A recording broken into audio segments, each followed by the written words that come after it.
Cheers and welcome to Bitter Reality Brewing. Yeah, we forgot to hit record. Okay, this is the Pot-au-Brew. Yes, it is It looks like a pressure cooker, but it's not quite. Yeah, and you mash, you boil without the pot lid.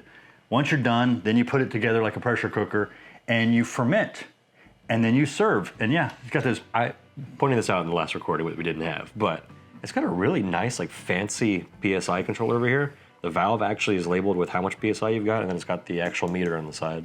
Yeah, and this is not, everything comes included, everything. It even had a little spunding valve. Everything comes included with this thing. I'll leave links down below for the Pot-au-Brew from Trong in California. We already poured this, but this is the Anchovy IPA. And it's interesting. Yeah, there's no fish involved, but it's from Yakima Valley. Somebody decided to give it the name Anchovy. It's supposed to have a watermelon, hard candy, raspberry, and pine flavor profile. Really weird assortment of things there. Yeah, and it's it is equally weird to taste. Yeah, it's 1 pound, 14 ounces of Pilsner, 2 ounces of Victory Malt, and 2 ounces of corn sugar at 7.1%. I need to double check my final gravity because either this is a hint on the sweet or the anchovy hops are just weird.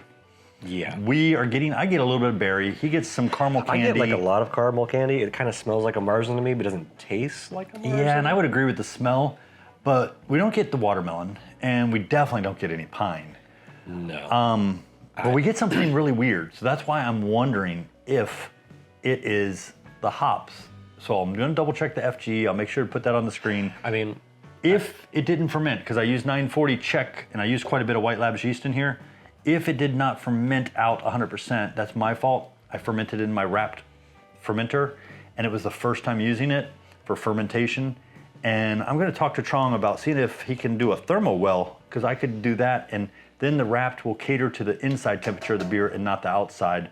I did check the temperature several days in a row. It was within range. It didn't move much. So I feel like it probably fermented out, but it's weird. I can see the watermelon if I think about it. Yeah. It's kind of where the sweetness If I saw Anchovy IPA and I find out the final gravity on this is 1.012 or less, I would pass. Yeah, not something I'd typically want. Cheers. We appreciate you. Have a great day. And if you haven't checked out the Brew Day, go check that out. Go check that out. Pot-au-Brew? Pot-au-Brew.